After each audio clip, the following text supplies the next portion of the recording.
Friends welcome back to my channel. आज के आमी आपनादेरके मयदा और दूध दिए एक असाधारण स्वादेर मिष्टि बानिये देखाबो। तो बंधुरा भिडियोटा स्किप ना करे पुरोटा देखबेन, आशा करी आपनादेर भालो लागबे।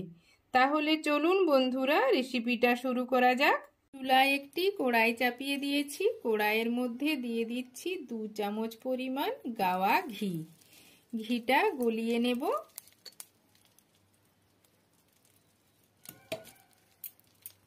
घीटा गले गिয়েছে, एर मध्य दिए दिচ্ছি 4 চামচ परिमाण मयदा। এই সময় কিন্তু গ্যাসের ফ্লেমটা একেবারে লোতে রাখতে হবে, নইলে ময়দাগুলো পুড়ে যাবে।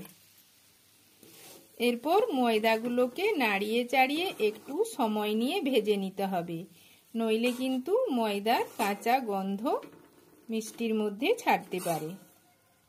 বন্ধুরা আবারও বলছি, গ্যাসের ফ্লেমটা লোতে রেখে একটু সময় নিয়ে ময়দাগুলোকে ভেজে নিতে হবে।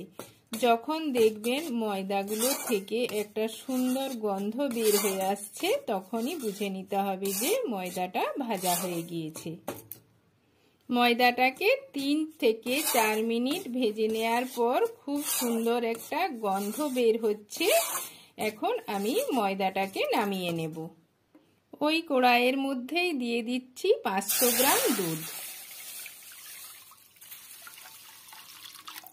এরপর দুধটাকে মিডিয়াম টু হাই ফ্লেমে ফুটিয়ে ঘন করে নিতে হবে।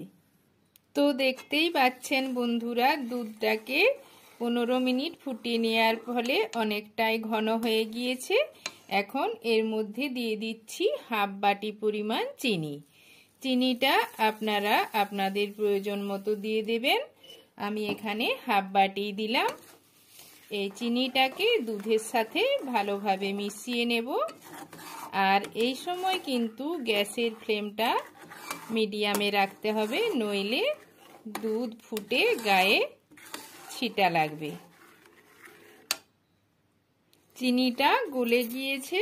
এখন এর মধ্যে ভেজে রাখা ময়দা অল্প অল্প দেব আর মেশাতে থাকবো।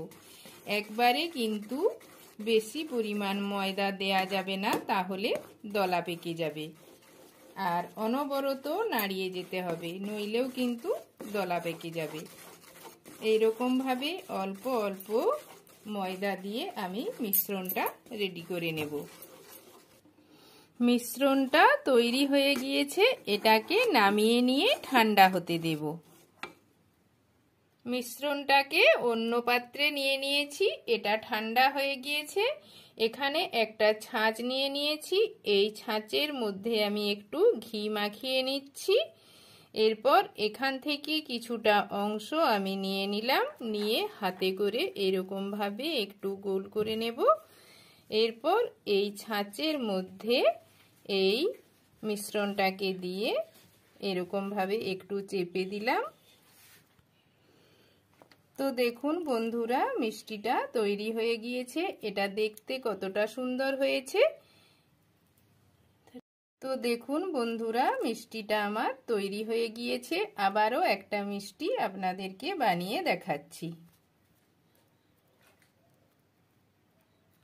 এই মিষ্টিটাও তৈরি হয়ে গিয়েছে। এইরকম ভাবে আমি সব মিষ্টিগুলো বানিয়ে নেব।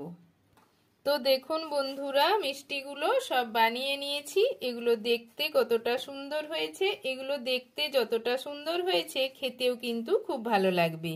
আপনারাও বাড়িতে খুব সহজে এইভাবে ময়দা দিয়ে মিষ্টি বানিয়ে নিতে পারবেন। তো বন্ধুরা, ভিডিওটা ভালো লাগলে আমার চ্যানেলটাকে অবশ্যই সাবস্ক্রাইব, লাইক, শেয়ার এবং নতুন ভিডিওর আপডেট পেতে পাশের বেল আইকনটি প্রেস করে দেবেন। আজকের মতো আসি বন্ধুরা।